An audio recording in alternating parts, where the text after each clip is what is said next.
Hi, and welcome back to the OCD Illustrated channel. My name hasn't changed since the last video, so I am still Katie. And we are continuing to talk about exposure and response prevention. You've accomplished a lot if you've made it this far. There is this video and one more left before the series is done, and you know everything you need to know.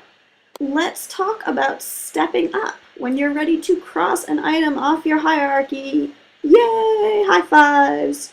Hugs, congratulations, you're doing great. Let's remember way back to that video where I outlined the basic steps of doing exposures and response prevention. And look at that little gold star, which says that when a task is easy, you're going to move on to a more difficult one.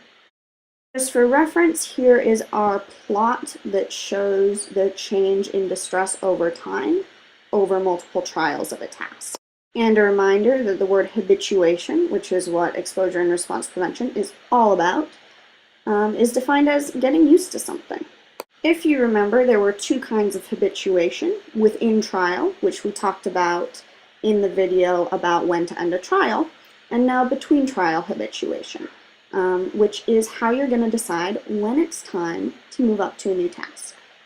Between trial habituation is the decrease in the peak levels of distress and the time it takes to turn to baseline over the course of multiple trials. I've also pulled out the ERP tracking chart, and you can see the first column is the one that I modeled in the previous video, which is about tracking progress, and then I have some dots showing that there's some number of trials within it, and then another series of records for the same task, where the peak SUDS is at 1 or 0, and the elapsed time is 5 minutes, just because a trial should last 5 minutes, and my notes are that it's pretty boring. Here is a close-up of that chart for you to get a better look.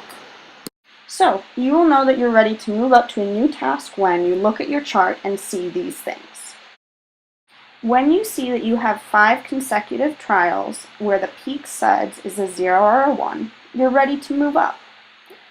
I like to do a double check of doing it the next day as well to ensure that the peak SUDS is a 0 or 1 for 2 days in a row, not just 2 exposure sessions.